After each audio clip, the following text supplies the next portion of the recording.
well, I choose to stand up because I had a Mormon, make a comment that my hair needed combing and my house was untidy. Seeing as now you can only see the light bulb, and I've had my hair cut since. Okay, hopefully he'll not be too judgmental, and I hope nor will you. Thankfully, my digital camera is not so good that you can't see any dust anywhere. I wouldn't want you Mormons to believe that my house is too dusty for me to get into the kingdom of heaven, or for me to become a god, as that's what you Mormons teach. Now, going back to the Christian hand on the King James, yeah, like I said, I like it. I like the King James. I've pointed out in my last video that there were some fundamental errors, mistakes being made, about the language being so different to how we use it today as to how it was printed in the King James. King James Bible, just in case anyone's thinks that I don't read it. The use of languages. The King James has some other flaws which have to be remembered in context as to why it is helpful to go back to the Greek and the Hebrew when checking things out. Is that the King James Bible primarily used Greek manuscripts that had errors in it. Now, these errors were not fundamental to the Christian doctrine, but they were fundamental in the copying and the copying and textual reproduction of the Greek text. If I can give an example, okay, from Mark's Gospel, okay, and this is a very good example to give. Now, at the end of Mark's Gospel, we have some verses which aren't actually in all the modern translations of the Bible, but some actually have them in, but they make a footnote to these verses. From Mark 16. Okay. Okay, Mark 16. Now,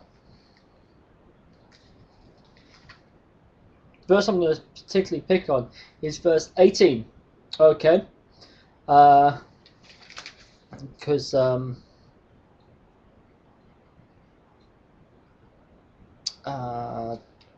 verse 18 is one line. Okay, there's one line here. Okay, they shall take up serpents, and if they drink any deadly thing, it shall not hurt them. They shall lay hands on the sick, and they shall recover. Now, the reason I pull out these last few verses from Mark's Gospel, from chapter 16, is obviously the first half is consistently recorded in all of the text, in all the manuscripts. The second half of it isn't. Now, it will generally say that these were not recorded in the original manuscripts. And this one verse, in particular, they shall take up serpents, and if they drink any deadly thing, it shall not hurt them. They shall lay their hands on the sick, and they shall recover. Now, these are not in the original manuscripts, but, right, they shall take up serpents. Now, we happen to know from Acts that St. Paul was bitten by a snake, and he did not die. Taking up serpents,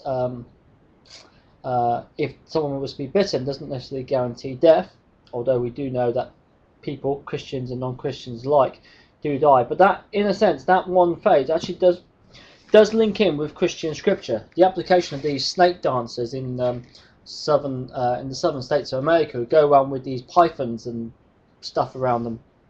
Or these are pythons. Pythons aren't venomous. These rattlesnakes and stuff. Okay, that's a misapplication of this verse. Obviously, it's not talking about dancing around with a deadly poisonous snake to prove that you are holy. It's not that at all. It's a misapplication. Now, one thing you would want to know, however, though, is that if you were staring down a king python or whatever it is, one of these cobras, a king cobra is the one I'm thinking of. Okay, and if you wanted to live, you would want to base your faith on something solid, not on a verse of scripture that is not guaranteed to be in there. And then, if they drink any deadly thing, it shall not hurt them. Now, this wasn't actually promised in scripture. Okay, and once again, you have people going around drinking arsenic and various other poisons and stuff, saying that God will protect them. And of course, many of these people eventually do actually end up in casualty or in the emergency wards of hospitals. Once again, using that scripture, and it's not in the older manuscripts. Okay, and they shall lay their hands on the sick and they shall recover. Now that actually matches Christian doctrine that is taught in the Bible, that is what will happen. It's taught elsewhere, but however, it's part of some text which is not in the scriptures. Why? Because since 1611 they have found many more older and older and older manuscripts. Okay, and the whole point of textual criticism is that you take a manuscript which you know to be written in the 3rd century, and you compare it to manuscripts which you know to be written in the 2nd century, and you compare it to see if it's if there are any major changes, if there are any major differences. Because the theory is, the older the manuscript, the closer it was to when the original text was written. Now, for the vast majority of the New Testament, the copying is easy and is accurate. Just sometimes there will be verses of the Bible, particularly in the King James, which certain words and phrases get repeated. In Revelation, there's 1 or 2 of them where Jesus refers to himself as the Alpha and the Omega, the first and the last, beginning and the end. In the King James, it's in there 2 or 3 times. I'll have to show you the verse another time. I have seen it.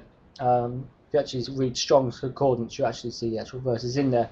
And then the older manuscripts, it's only in there once, but still clearly refers to Jesus. So Christian doctrine has not been altered in any way. It hasn't taken anything away from that. It's just obviously an error in the copying.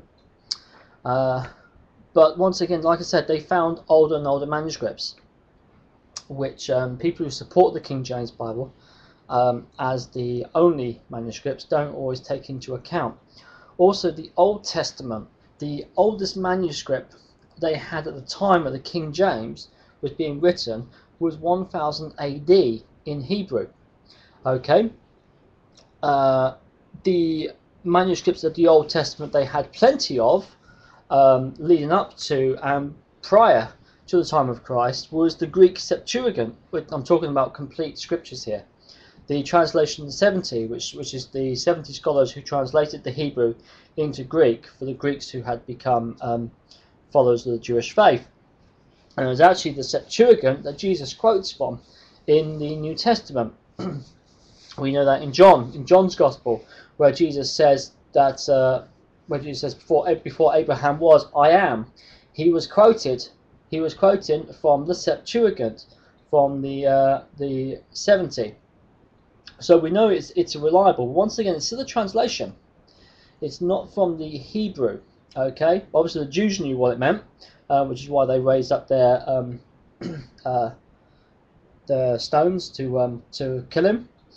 But it still wasn't the original Hebrew.